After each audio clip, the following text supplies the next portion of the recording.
Buongiorno telespettatori di Tele4, benvenuti all'anteprima del telegiornale delle ore 13:30. Quest'oggi parliamo ancora di tango, lo facciamo assieme a Maurizio Chivella, che è il presidente del Circolo del Tango Argentino di Trieste. Buongiorno. Che organizza Flores de Mayo Tango Weekend. Sono 4 giornate. Questa è la terza, domani è quella conclusiva, di full immersion proprio nel tango. Nel tango, sì. Parliamo di ballo, parliamo anche di storia del tango, parliamo anche di cultura argentina, di enogastronomia domani, quindi c'è un punto di vista molto largo su tutta la cultura che circonda il mondo del tango, che è sì ballo, ma è anche storia, è anche musica. Ecco, io so, per aver letto, insomma, poi mi raccontano anche alcuni miei colleghi, che appunto tango non è soltanto un ballo, ma tango è proprio anche, come dire, persino una sorta di disposizione d'animo. Assolutamente, ci sono dei codici nel tango che portano soprattutto al rispetto delle persone, perché il tango si balla molto stretti, quindi un ballo piuttosto ravvicinato, e si impara a conoscere molto di se stessi, come ci si pone nei confronti degli altri con il tango. Infatti la cultura del tango prevede assolutamente il rispetto del proprio partner di ballo, ed è una cosa che mi permette di collegarmi soprattutto su un aspetto che abbiamo voluto centrare quest'anno, cioè il tango, con il suo rispetto tra le persone, tra uomini e donne, si trova, come dire, in una situazione completamente diversa da quello che vediamo nella cronaca, soprattutto di tutti i giorni, dove abbiamo sempre dove il rispetto, diciamo, di genere e anche altro, diciamo, viene meno. Quindi quest'anno abbiamo voluto coordinarci con un'associazione, il GOAP di Trieste, che si occupa soprattutto di dare assistenza alle persone, alle donne per lo più, vittime di violenze casalinghe e in genere di relazione, diciamo così. E quindi oggi pomeriggio avremo alle 17:30 un incontro dove le responsabili del GOAP ci spiegheranno un po' le cose, il loro lavoro, perché è difficile, e soprattutto quanto è meritorio, ecco.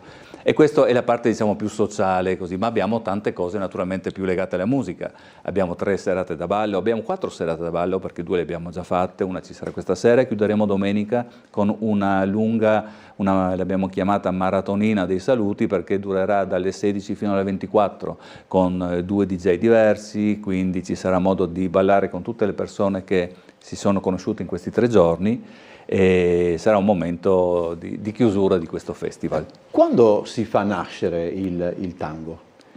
Nel senso, c'è una data? Una data precisa no, ci sono tante cose, tante idee. Comunque la situiamo a cavallo dell'800-900, è caratterizzata da un periodo in cui Buenos Aires è tutto il Rio della Plata, perché si contendono Uruguay e Argentina, in quell'area, diciamo, geografica è contesa la nascita del tango. È un periodo caratterizzato da intense immigrazioni. Okay. Ci sono, soprattutto nei primi 20 anni del secolo, abbiamo 2 milioni di italiani che emigrano in Argentina, a Buenos Aires, su una popolazione che non era i 60 milioni di oggi, ma un po' più della metà, quindi veramente una percentuale interessante, importante. E oltre agli italiani ci sono gli spagnoli, ci sono i tedeschi, ci sono tanta Europa colpita dalla miseria del post dopoguerra, della prima guerra mondiale, emigra a cercare fortuna, e in questo misto di culture che si trovano in una terra ricchissima all'epoca, nascono tutte le cose che poi hanno dato vita al tango. Però se non vado errato, insomma, rispetto a ciò che si legge, anche a ciò che si vede e logicamente a ciò che si sente, ci ha messo fondamentalmente poco per uscire dai confini dell'Argentina o comunque dai confini del Sud America e arrivare in Europa, perché mi sembra che già negli anni 20 del secolo 20-30 del secolo scorso l'altra capitale del tango era forse Parigi addirittura, certo. no? Quindi No, non solo, diciamo la prima fase del tango, finché non è stato diciamo, sdoganato dall'Europa e quindi è diventato un ballo accettato anche in Europa, in Argentina si ballavano i postriboli, non era un ballo accettato dall'alta società argentina, era una cosa che si faceva quasi di nascosto. Una volta esportato in Europa e con il grande successo che ha avuto soprattutto a Parigi, di ritorno è diventato il ballo che tutti quanti volevano avere a casa, mentre prima era si guardavano bene dal nominare di avere anche un parente che ballasse tango. Ah, perché era una cosa che si faceva di nascosto. Le cose più belle si fanno di nascosto, ma questo è un altro discorso. E, tra l'altro, apro e chiudo questa brevissima parentesi perché la faccio ogni volta che posso, non è un film che parla della storia del tango, ma è un film dove il tango ha un ruolo notevole. Recuperatelo se potete, un film degli anni '80 che si chiama Tangos, è anche facile, di Luis Garel.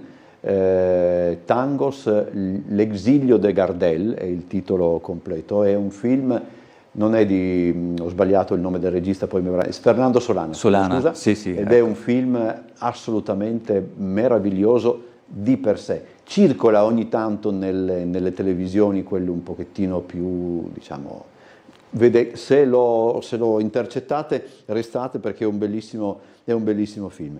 Qual è il compito che si è dato il Circolo del Tango Argentino di Trieste, indipendentemente poi dall'organizzare la manifestazione?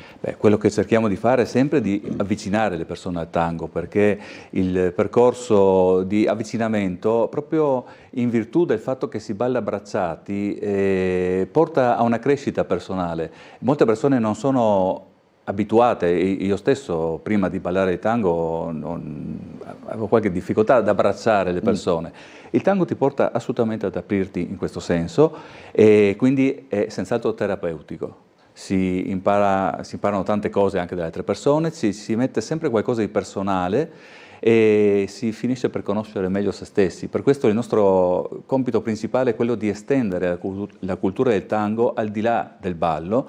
E proprio per questo questi 3 giorni in cui ci impegniamo a far conoscere il tango a più persone possibili sono, a parte le serate da ballo, assolutamente aperti a tutti, a neofiti, a chi è interessato alla musica, a chi ama la storia, chi ama l'enogastronomia dell'Argentina, e sono tutte attività gratuite che offriamo a chiunque sia interessato e abbia voglia di perdere un po' del suo tempo per conoscere una cosa nuova. E anche in questo caso, come succede molto spesso per alcune iniziative che ci sono a Trieste, anche non solamente a Trieste, c'è proprio un inserimento, mettiamola così, dei vari appuntamenti nel tessuto triestino, cioè non si limita Flores de Mayo al momento del ballo, eccetera, ma le riflessioni vengono fatte anche in vari luoghi della città. Certamente abbiamo iniziato questi 4 giorni, perché in realtà abbiamo già cominciato il giovedì sera nella Galleria Tergesteo, che è un luogo, insomma, il salotto buono della città, quindi era molto rappresentativo, con oltretutto 4 artisti che hanno suonato dal vivo e hanno quindi raccolto anche la presenza dei numerosi turisti che passavano da quelle parti, quindi ai tangheri si sono uniti tante persone che erano lì per caso. Però poi andiamo, per esempio questa mattina abbiamo fatto un giro nel centro della città, Mercato Coperto, l'Hotel Victoria, tutta la parte centrale dove Edoardo Conti-Zanetti, che è un chitarrista argentino trapiantato a Trieste da tanti anni, ha condotto il gruppo con la chitarra e ha raccontato storie di tango che collegano l'Argentina a Trieste.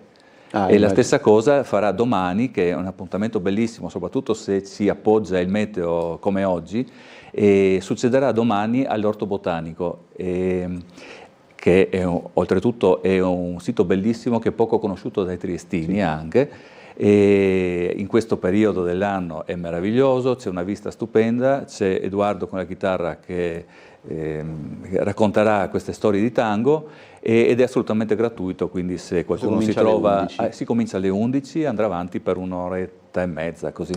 Laddove invece per gli appuntamenti serali, cioè per l'appuntamento serale di questa sera in Sala Piccola Fenice e anche per la Maratona dei Saluti, sempre in piccola Fenice, sì. C'è un contributo, insomma, poi dopo... Sì, c'è un contributo previsto per tutte le serate da ballo, anche perché nelle serate di ieri e di oggi, oltre all'artista che è sempre presente, che è quello che propone la musica, che anche lui va vissuto come un artista più che come DJ, ci sono, ieri e anche questa sera, ci sono dei gruppi, gruppi numerosi che girano l'Europa, quindi sì, è un'attività che non possiamo fare come volontari, ecco. Adesso io faccio sempre questa domanda che può sembrare stupida, però forse non lo è più di tanto. Come se uno, per esempio, volesse appunto partecipare sia questa sera che domani, come deve venire vestito? Cioè, è meglio... In realtà non c'è un codice. Code. In questi 3 giorni sì, lo abbiamo messo, abbiamo deciso di dedicare la prima serata, quella del venerdì, la milonga del venerdì, a un codice floreale, quindi ieri sera eravamo tutti belli vestiti con cose colorate, fiori e soprattutto le donne che hanno molto più modo di esprimersi in questo senso rispetto a noi. Mentre questa sera ci sarà un dress code classico di gran gala, mentre nella Maratonina dei Saluti avremo una cosa un po' più easy, quindi un dress code chiamato casual. Ecco. Laddove tra l'altro la Maratonina dei Saluti sarà preceduta sempre al Teatro Piccola Fenice anche da un appuntamento con l'enogastronomia argentina. Che sì, è una cosa particolare perché andiamo ad assaggiare dei vini di una zona del nord-est dell'Argentina, Salta, che a vederla nessuno di noi avrebbe in mente di impiantare un vigneto, però l'hanno fatto perché è sopra i 3.000 metri, con un clima molto secco. Veramente sembra difficile che ci possano crescere delle viti, invece ci fanno anche un ottimo vino e lo assaggeremo in questa occasione. Si assaggerà domani pomeriggio a partire dalle 15, laddove la Maratonina dei Saluti parte alle ore 16. Bisogna anche ricordare che dal punto di vista culturale, indipendentemente poi dal tango o meno, l'Argentina è un paese veramente che ha parecchio da dire. Gli attori argentini, per quanto riguarda gli attori di lingua spagnola, secondo me sono fra i migliori al mondo, e prova ne sia il fatto che adesso si possono vedere anche delle serie televisive argentine in lingua originale e sono veramente, veramente bravissimi. Molti di loro sono anche di origine italiana, per dire il più famoso viene da Riccardo Darín. Riccardo Darín, certamente. Viene da Roba Nostra, da Treviso. Immagino il cognome è assolutamente veneto. Ma succede lo stesso anche per gli autori del tango. I nomi più famosi, D'Arienzo, di Sarli, insomma sono tutti quanti di origine italiana. Possiamo chiudere con questa riflessione qua. È un genere, chiamiamolo così, che musicalmente si innova, e se si innova dove va ad innovare? Beh, ci sono molte band giovani che stanno reinterpretando i grandi classici, e ci sono, come sempre succede, chi preferisce ballare i classici, chi si affida invece ai ragazzi giovani, ma c'è un grosso movimento, soprattutto in Argentina, di gruppi di giovani che si dedicano a tempo pieno a riscrivere e a reinterpretare i tanghi classici. E poi dopo chissà, io per esempio non conosco, non avendo il senso del ritmo eccetera, chissà quante volte io canterò canterò dei brani musicali che in realtà sono tanghi e non so minimamente che sto cantando in macchina. Generalmente io canto in macchina. Potrebbe succedere, perché ci sono un'infinità di brani famosi anche reinterpretati in italiano anche negli anni scorsi, quindi senz'altro c'è una produzione musicale notevole che è stata sicuramente che è entrata anche nell'uso comune. Collettivo. Sì. E chiudo solo ricordando sempre, se qualcuno ha voglia anche di commuoversi un po', perché delle volte qualcuno potrebbe cercare anche questo, vada alla ricerca, sempre si trova, ormai su YouTube si trova veramente di tutto. C'è una versione di Caminito cantata da Marcello Mastroianni, fa parte di un film che si chiama Di questo non si parla, e fa veramente, mette i brividi perché di sì. Allora io ringrazio Maurizio Chivella, grazie a voi, presidente del Circolo del Tango Argentino di Trieste. Credo che tutte le informazioni poi si possono trovare in rete per sapere gli appuntamenti. Sì, naturalmente c'è un gruppo Facebook che è proprio il Circolo Trieste Tango, dove è messo tutto si trova il calendario, il programma e anche le cose che facciamo durante l'anno, non solo in questo weekend. E magari una volta torna a parlarne magari a Trieste in diretta, indipendentemente da altre manifestazioni, più che volentieri, sì, è un discorso molto interessante e molto curioso. Grazie, buon lavoro. Grazie a voi. Adesso noi andiamo in pubblicità, poi il telegiornale delle 13:20.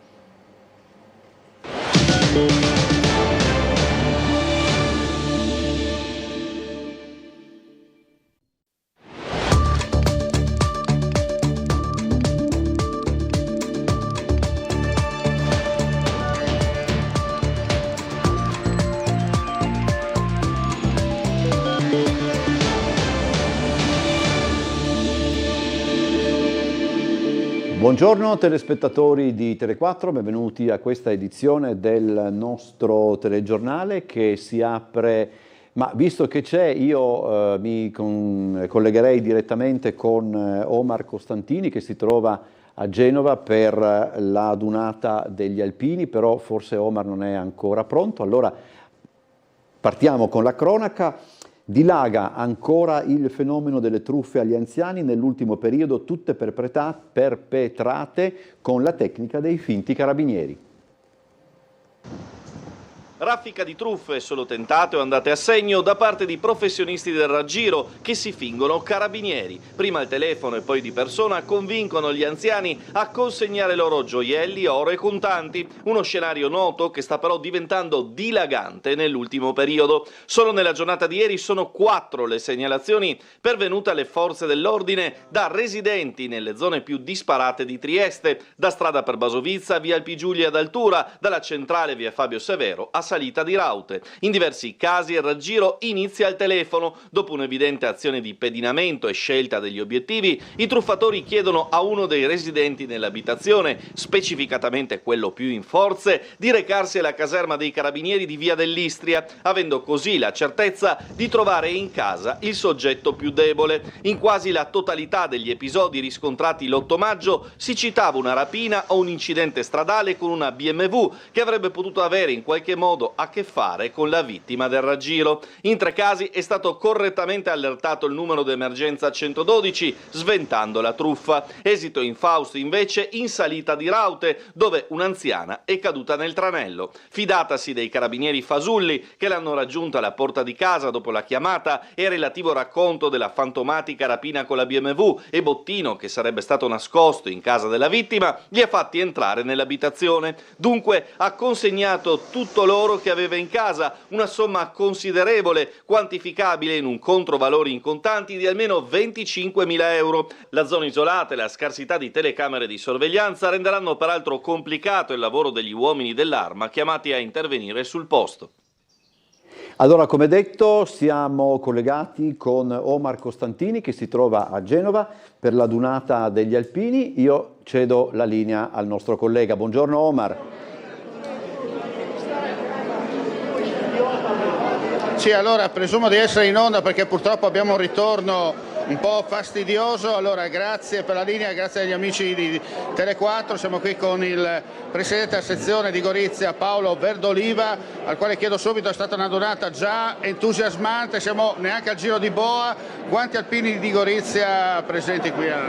E gli alpini di Gorizia, intanto buongiorno a tutti e grazie per darmi la possibilità di parlare con voi, è sempre un piacere. Siamo presenti un centinaio, domani dovremmo sfilare 60-70, più abbiamo trovato anche una fanfara di Asso della sezione di Como che erano a Cormons per la dunata di Udine e quindi abbiamo avuto la possibilità di averli con noi. Siamo contenti perché rispetto alle premesse che ci sono state su questa dunata, quando siamo arrivati ieri abbiamo trovato un contesto completamente diverso. Ci hanno accolto, i genovesi sono stati veramente contenti di vederci E mi hanno fatto piacere le parole del sindaco di Genova ieri all'arrivo della bandiera di guerra. Non mi aspettavo un certo tipo di intervento molto ma molto importante. Questa è la particolarità degli alpini del Friuli Venezia Giulia. Sicuramente sì, noi siamo 8 sezioni, abbiamo caratteristiche diverse perché il nostro territorio è diverso, però quando si tratta di giocare nella famiglia alpina siamo tutti uniti e lavoriamo insieme. Anzi, se mi permetti, sabato prossimo, 16 maggio, a Gorizia si terrà la giornata regionale del sacrificio e della memoria degli alpini e ricorderemo anche i 50 anni del terremoto, quindi una giornata importante, concordata tra le 8 sezioni, hanno chiesto a Gorizia di organizzare questa giornata, noi l'abbiamo fatto, speriamo nel Giove Pluvio, sarà una bella giornata di festa. Grazie Presidente, Grazie allora soltanto per ricordare l'appuntamento in diretta da Genova, la serata alpina su Tele4, con chi vi parla e con Lucio Zanato a partire dalle 21:15. Da Genova è tutto, voi studio. Grazie a Don Marco Stampini e vi ricordo anche che domani a partire dalle 7:30 Tele4 seguirà appunto in diretta la dunata degli alpini di Genova. Dopo la petizione, adesso cambiamo argomento, lanciata nei giorni scorsi da associazioni ambientaliste ed animaliste contro la riapertura del macello di Prosecco, il dibattito si è riverberato sulla discussione di ieri sera nel salotto politico di Ring. Con la chiusura del macello di Cormons è un grossissimo problema, perché in realtà, insomma, a parte i vegani, ma insomma la maggior parte di noi mangiamo carne, no? Quindi questo macello creerà posti di lavoro. È assolutamente necessario. Io vado spessissimo per il Carso e ho parlato un po' con quasi tutti quelli che hanno tutte le smizie, quelli che hanno i ristoranti e tutte le cose là, e tutti hanno detto mamma mia, meno male che avete fatto questo. La cosa strana era durante la votazione, quando abbiamo votato questo in aula, il gruppo di Adesso Trieste al momento del voto sono usciti. È un po' la furbata, no? Uno dice vabbè, voglio tenermi amici, no, quelli di lingua slovena, ma non voglio andare contro l'animalista. Siamo usciti dall'aula e lo rivendichiamo, e rivendichiamo questa posizione. La rivendichiamo perché noi votiamo in scienza e coscienza, e la coscienza è una questione molto importante, perché non bisogna guardare, soprattutto in casi come questo, esclusivamente al merito della questione, sulla quale ovviamente io sono d'accordo sul fatto che serva un macello nell'area territoriale, diciamo, di nostra competenza. Si potrebbe invece discutere, e questo è un tema importante che secondo me viene sollevato da chi si sta mobilitando in questi giorni, sul dimensionamento dell'attività, perché se è un'attività che deve rispondere alle esigenze del territorio è un conto, se è un'attività che invece incentiva una certa dinamica, quindi un aumento per esempio della macellazione e del consumo di carne, dal mio punto di vista è sbagliato. Creare un macello in quella zona, come ha detto anche il collega Vedao, è una boccata d'aria, dato che ne hanno appena chiuso uno. In quelle zone ci sono già delle persone ovviamente che fanno la macellazione in maniera autonoma, ed è corretto ed è legale e si può praticare, ma aprirla e farla legale è una cosa positiva, non è negativa. Siete accorti solo di Adesso Trieste, invece insieme ad Adesso Trieste sono uscita anch'io. Io ho parlato con il mio capogruppo Barbo, che loro invece hanno ritenuto opportuno di votare a sostegno, sì. Quindi Barbo, mi sembra Repini, Ukmar, ecco, per qualcosa della zona, mentre io ho fatto presente le mie perplessità e anche sui principi etici del macello, e per cui io ho chiesto e quindi sono uscita da questa votazione. Si chiama Takabanda, è un progetto di Adesso Trieste che andrà a finanziare le associazioni che operano sul territorio. Oggi la presentazione dell'iniziativa. Senza un'eccessiva gran cassa, Adesso Trieste stamani ha presentato un progetto che secondo Riccardo La Terza incarna al meglio le ragioni, o perlomeno alcune di esse, che hanno favorito anni fa la nascita del movimento. Il progetto, non senza una certa ironia, ha nome Takabanda. L'idea è quella di sostenere associazioni, comitati, gruppi informali che ogni giorno sono appunto impegnati a migliorare la nostra città, a costruire delle iniziative di impatto a livello cittadino. Lo faremo con questo bando, appunto Takabanda, che intende dare vita, dare luce a questo cambiamento, sostenendo anche dal punto di vista economico realtà che operano in sintonia in qualche modo con i nostri valori e col nostro impegno. Anche il finanziamento del progetto si inquadra perfettamente nella mission di Adesso Trieste. Il bando è sostenuto e finanziato e alimentato dal punto di vista economico da una parte delle trattenute che ogni mese come rappresentanti istituzionali versiamo appunto nelle casse di Adesso Trieste, e quindi per noi è anche un modo concreto per restituire tutto quel supporto e quel sostegno che abbiamo ricevuto in questi anni e per fare in modo che le cose che proviamo a portare avanti a livello istituzionale, che alcune volte vengono attuate, molte altre volte purtroppo no, essendo noi all'opposizione, possano vedere anche un risvolto concreto nell'impegno appunto che queste realtà producono ogni giorno in città. Per accedere a Takabanda è sufficiente presentare una richiesta attraverso internet. E il bando è visionabile all'indirizzo www.adessotrieste.eu/Takabanda, ovviamente siamo a disposizione poi per ogni informazione aggiuntiva. Nei prossimi 2 mesi aspettiamo appunto queste proposte che verranno raccolte, poi valutate dal comitato scientifico di Adesso Trieste e infine votate dalle socie e dai soci che decideranno in qualche modo a chi dare questo sostegno economico. Il progetto, essendo stato lanciato proprio oggi, non esistono ancora candidature. Manifestazione e corteo questa mattina contro la guerra e contro il corridoio IMEC per il porto di Trieste. I manifestanti sono partiti da Campo San Giacomo e hanno sfilato fino all'ingresso dello scalo.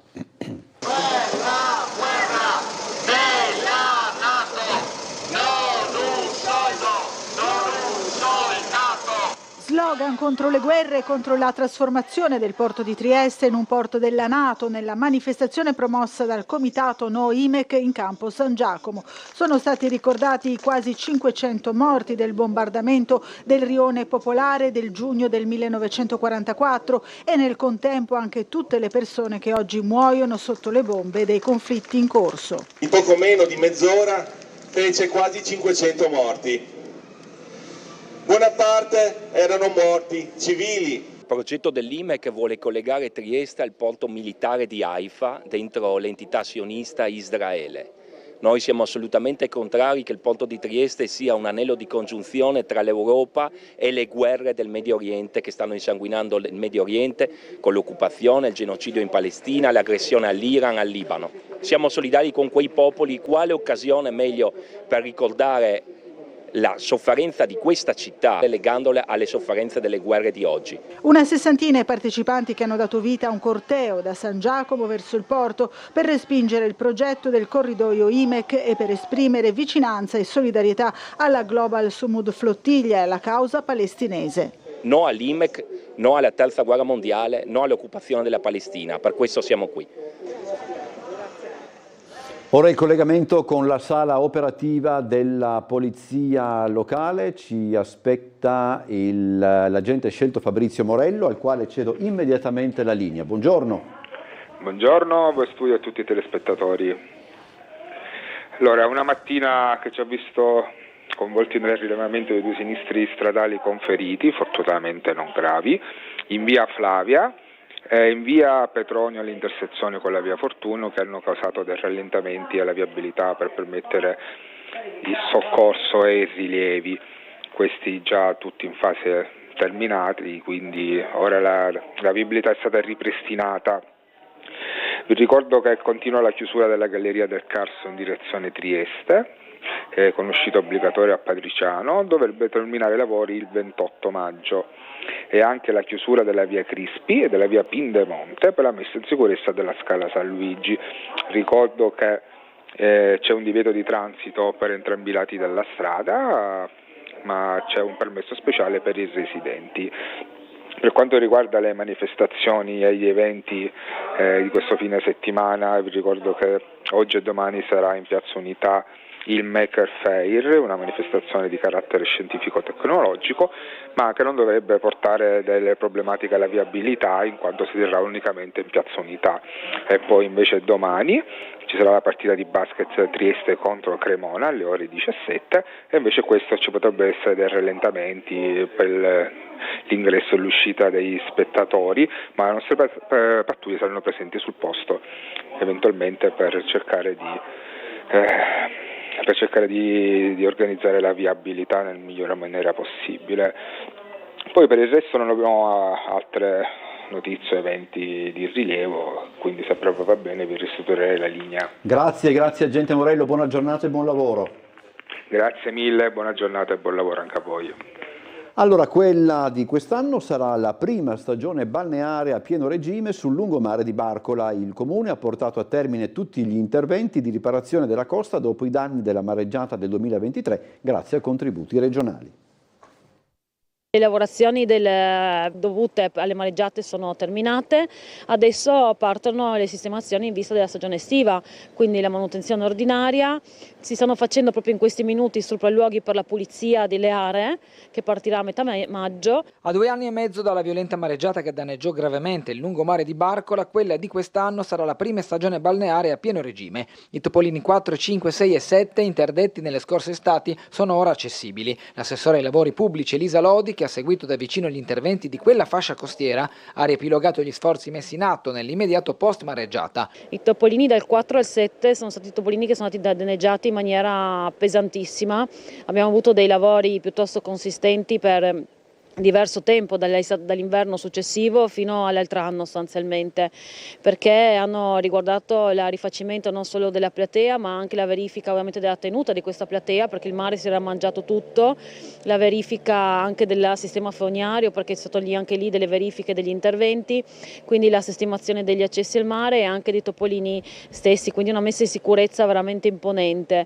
Ha portato via sicuramente un po' di tempo e un po' di disagio alla cittadinanza, ma era un lavoro che non si poteva non fare. I costi per ristrutturare la costa sono stati sostenuti dal Comune, ma con un importante aiuto della Regione. L'importo è stato anche consistente, per questo ringraziamo anche la Regione Friuli Venezia Giulia, perché ci ha concesso un contributo totale di 6 milioni per i danni alle mareggiate, 3 qualcosa dedicati ai topolini. La stagione prenderà ufficialmente il via il 1° giugno. Dal 1° giugno anche sarà operativo il salvamento, ovviamente sempre a carico del Comune, circa un appalto di circa 160.000 euro, che garantirà ovviamente la sicurezza e l'accesso al mare dei bagnanti.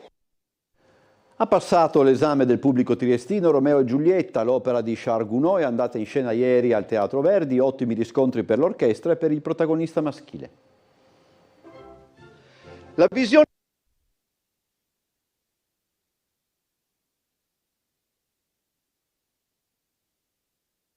Vediamo se riusciamo a recuperare il servizio.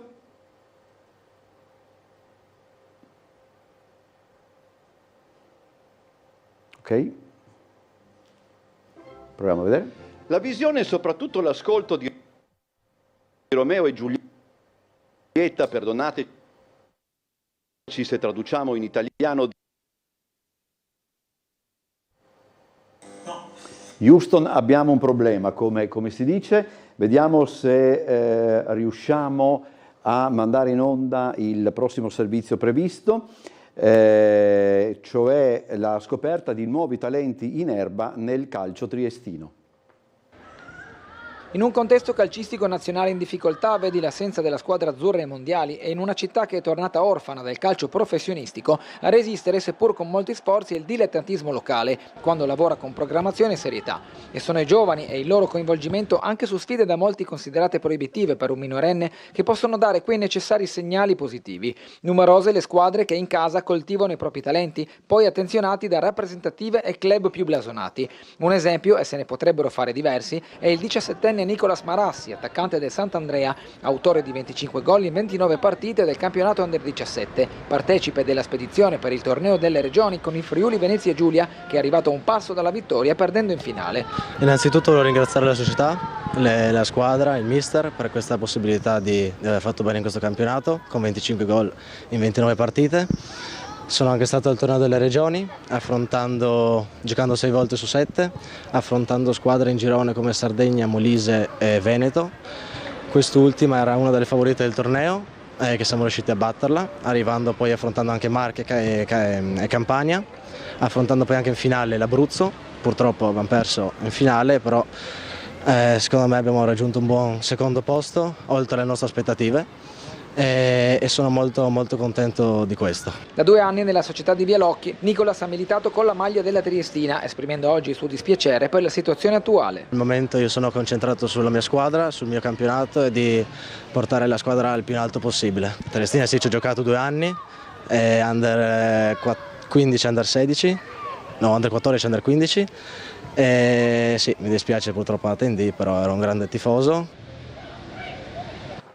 Adesso parliamo della mappatura dell'acquedotto teresiano di Trieste che è stata presentata stamani a Sveglia Trieste da Marco Restaino e Paolo Guglia. Le ultime cose che abbiamo fatto, ovviamente in collaborazione con altri esperti, cito il gruppo di Treviso Sotterranea o il gruppo Montegliano, che sono degli amici speleologi bravissimi in questo settore, abbiamo per esempio mappato in tridimensionale l'acquedotto teresiano. Cosa significa? Non solo il rilievo speleologico che ovviamente definisce una pianta, una sezione di queste gallerie, ma proprio la visione tridimensionale dell'acquedotto teresiano. Come si può vedere c'è l'acquedotto, c'è la possibilità di entrare nell'acquedotto, di visitare virtualmente queste gallerie, e veramente c'è una possibilità di... Qui siamo all'ingresso, diciamo così, di San Giovanni e stiamo scendendo. Siamo scesi verso Valle, esatto, no? Verso Valle. Ecco. Ripeto, una visione in questo caso con una definizione non troppo elevata, ma si può arrivare proprio a vedere il centimetro, ecco, di risoluzione con una descrizione di quelle che sono le opere, di quello che è l'andamento, di quello che è proprio la sezione continua delle gallerie, che è un qualcosa di incredibile. Proprio il 3D è stato per la prima volta presentato in Museo di Storia Naturale all'interno di questo convegno e ci teniamo tanto, come ha anticipato Paolo, proprio a parlare di un discorso di inclusività, perché diamo veramente la possibilità di fare questo percorso virtuale comodamente all'esterno, seduti con questi occhiali, ma non solo l'inclusività per fare delle visite alla portata veramente di tutti, ma anche per portare eventualmente questo prodotto all'interno delle classi, da far provare ai bambini, insomma, questa esperienza senza magari i rischi o l'ansia genitoriale, ecco, di avere il bambino nel sottosuolo. È tutto, ci vediamo alle 19:30, buon proseguimento.